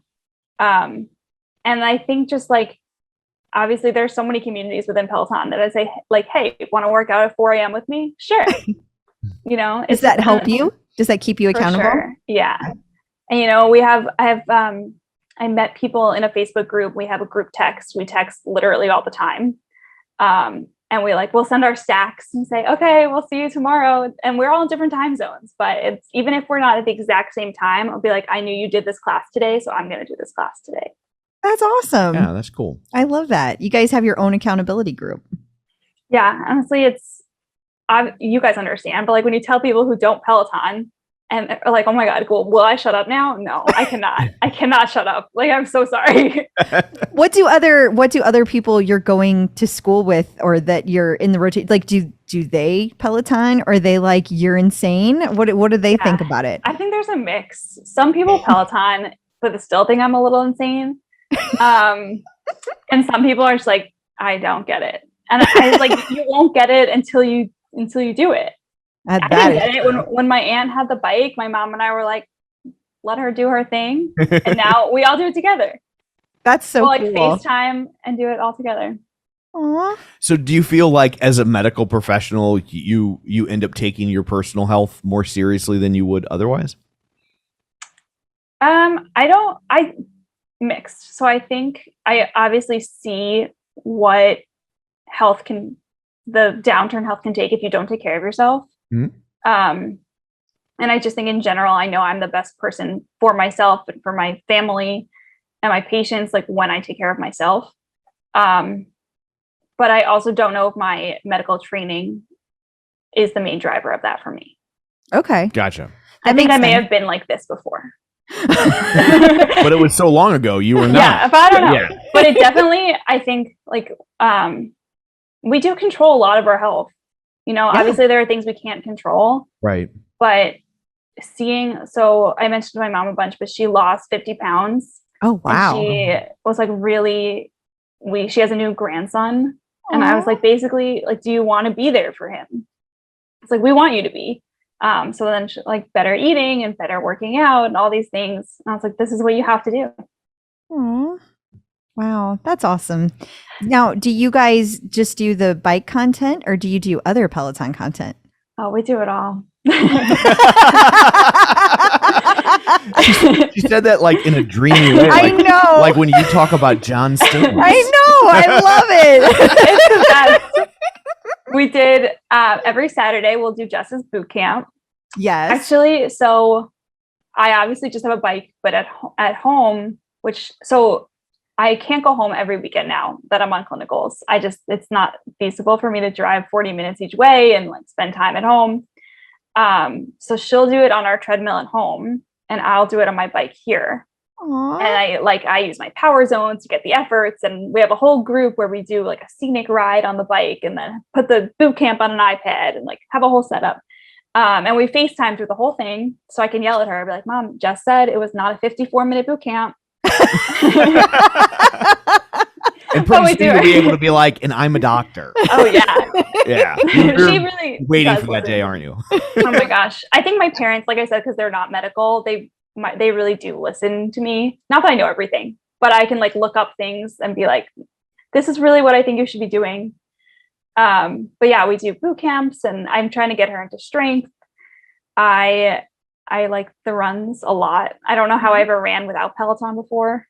Isn't it awesome? The so content and the way that they keep you so engaged. I love running with Bex Gentry because oh my gosh, yeah. She just runs so effortlessly and she just talks and talks and talks. And I know some people don't like all the talking, but especially during running, I love the talking because I hear the stories and I'm so involved in that I'm not thinking about running. I'm not thinking about the effort of running. It's amazing. Oh, yeah. I did her the New York City simulation run. Yes. I've done it twice and I like almost cried both times. Like it's so good. And I'm just like, I don't know. I agree. She's one of my favorite to run with outside. Have you done the Robin New York City Marathon simulation? I think that one, I haven't tried the Bex one yet, but the Robin one, man, that one gets me. Whew. Yeah, no, they're so good. They are. And I really like, honestly, I was never a yogi. Yeah. Before Peloton. I think honestly, like March 2020, I was like, got into yoga and I do yoga every day. The stress might have pushed you that way. I can see that. You know? And I like it. I feel like I always had trouble with my hips when I ran. I don't have that anymore. Oh, wow. I'm still not flexible, but it's okay. And you do it every day? How are you finding time to do how long are you working out? Okay, that's a good question. So while I was on my master's year, when I had like so much time, I was working out like 3 hours a day. Not like all intense. Like I would do like 45 minutes of yoga, you know, like a big mix. Now I have to limit myself. I max out at like 2 hours and 5 minutes. You seem sad about that. And that's I would very love to exact. have lots of time. Well, because I really limit myself to 2 hours of a workout and like 5 hours of a stretch, 5 minutes of a stretch. I was like, It's the 5 minute stretch that yeah. It's like, that's hyper specific. Oh, no. I just really, so most of my day, obviously if I'm at the hospital or in clinic, then I have to come home and study. Yeah. And like I absolutely have to do that. So that's why if I don't work out in the morning, I'm probably not going to. Yeah. I'm just going to be too tired. And I think there's a difference between, like, for me at least, morning tired and after work tired. Your brain is fried after. You know, my brain's not tired in the morning. I'm just tired. Yes. Well, and like morning tired, I feel like you can get on the other side of that. But like, at the end of the day, tired. But at the end of the day, you're only going to get more tired. And as someone in their 50s, that doesn't get better. No, it does not. That's a true story. But I have a question about that because I know everybody's just wired a little differently, but I cannot study when I'm that tired. So I don't even know how you're doing that. Yeah, it's not my favorite. Sometimes I'll split it all up. So I'll like work out for an hour in the morning, just do like yoga and some strength and then study a little bit and then come home and like get on the bike and then study the rest. Cause I can go from like napping on the couch, get on my bike and I'm much better. You know, that's just little jolts. Sense. Yep. So it definitely depends. And sometimes I'll save like the easier studying, like the more passive studying for the nighttime. Maybe study the things that aren't as important, you know? Yeah. We call that low yield. Yeah. As your future patients, we just want to say, you know, study hard on the things that are important. Right. She's like, podiatry. I'm not going to do any of that stuff anyway. Like your feet, you got two of them. Yeah, I skip all the eyes. I'm not, okay. I will never do anything with eyes. Okay. It's not for me. You're hilarious. Thank you. Well, I was talking to her. Oh, you meant her. Yeah, Sorry. I did. Yeah. I did. I tell you, you're funny all the time. Give somebody else a chance, Tom. So Gabby, how are you finding all these people in the community that you're texting with, and you have this like accountability group? How did you like actually bond with them? Yeah, I was thinking about this earlier. I think there's like 4 main ways I like this. I have like 4 groups, I think. So my texting group we met through, we're all like big fans of Olivia. Okay. So we met in Olivia's Facebook group. And I don't know, one day they were like, want to have a group chat? And we're like, yeah. And now we have, one of them lives in Pittsburgh. We have plans to go to Pittsburgh to like spend a weekend. One of them actually is from my town at home, like went to my high school. Oh, wow. Went to sleepaway camp with my cousin. We have like, we got our wedding dresses at the same store. Is that weird? It's so strange. So we've met up a few times because it's just like, we're like the same person. And I don't know, but like we just met on Facebook and like now we're good friends. That's awesome. It's like one of those Facebook groups. Also there's, I'm on Twitter and it's like a big medical community on Twitter actually. Really? So there's like a hashtag Peloton Med Twitter. Okay. So I've been able to like bond with so many future healthcare professionals. Actually, so since I'm on my pediatrics rotation, the director of that rotation has a Peloton. So she like calls me by my leaderboard name. That's amazing. She sent me an email, my 1,000th ride's coming up. Like, it's so funny. And I just think Peloton, like, obviously people who are already in medicine have a different experience right now than I do. Sure. But being able to bond over Peloton and like also medicine, I think is different. So that's a really nice thing we all have to share together. Other than that, I think Jess's Facebook group, like the You Get To crew, I went to the studio and I met up with a few of them. So I think social media, basically comes down to social media. And people like, obviously it has its pitfalls. Like social media is not the best sometimes, but sure. I like met so really many great mean people through there.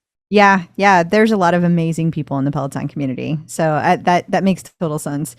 I'm curious as a med student if like COVID has changed your excitement to be a doctor at all as you've watched it unfold.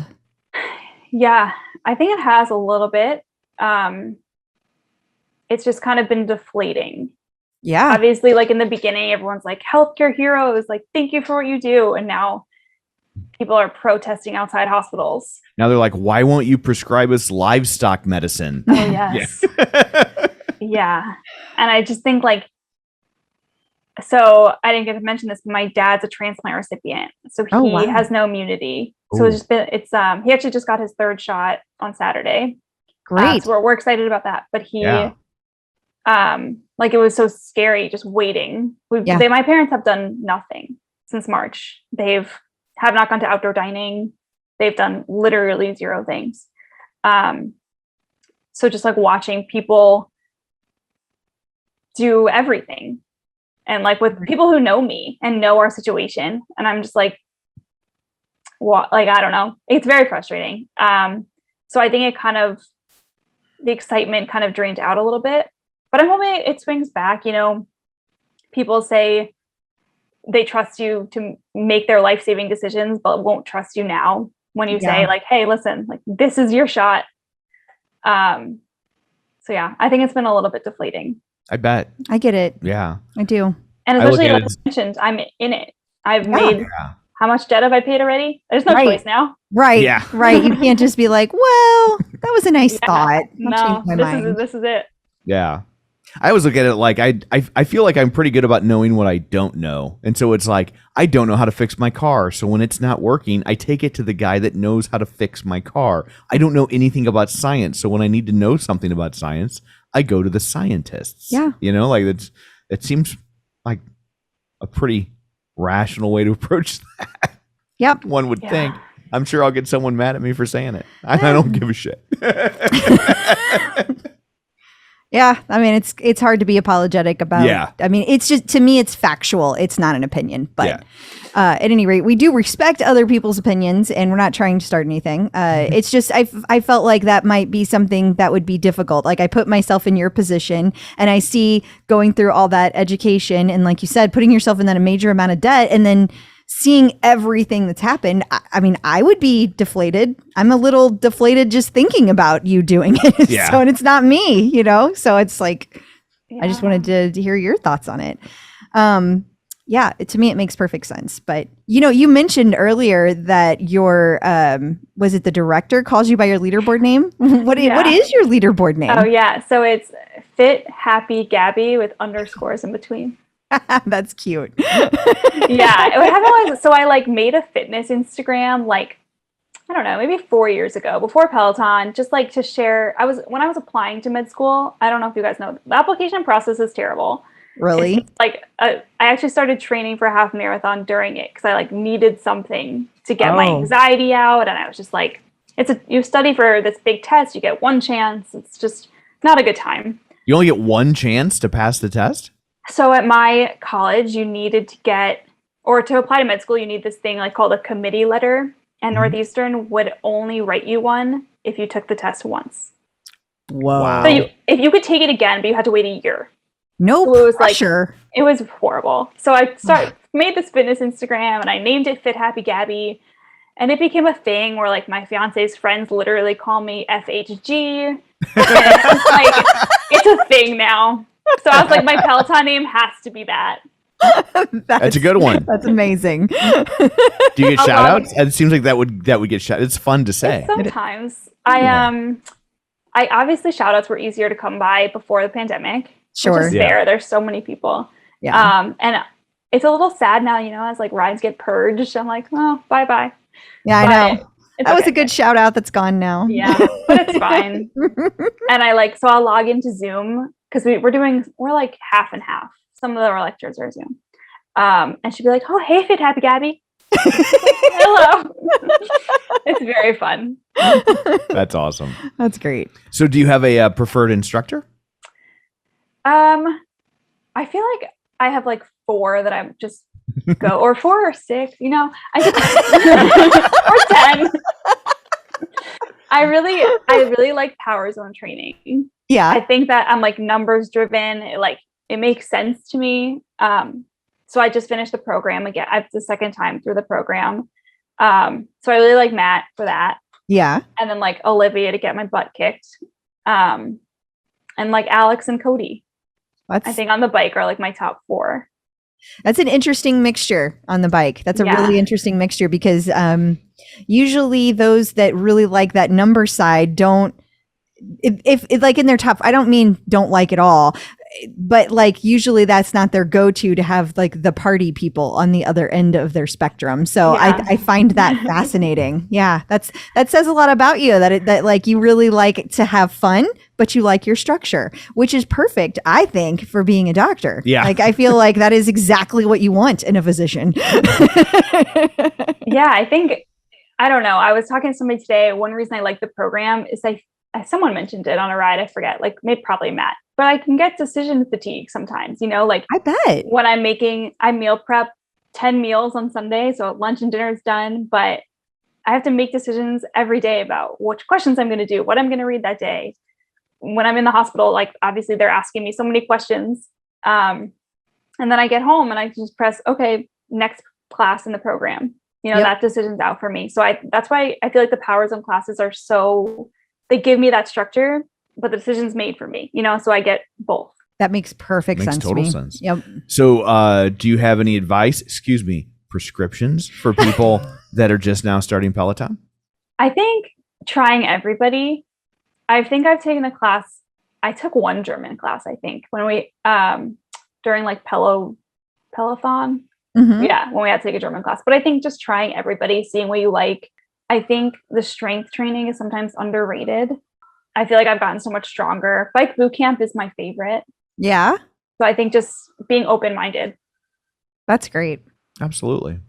Well, thank you so much for taking time out of what is clearly a busy day. Very busy. And for being so flexible, because this interview, the scheduling got a little wonky. So we appreciate your patience there. Yes. I get it, because you're going to be a doctor. Because I'm going to But she's never heard that. Yeah. She's oh, Jesus.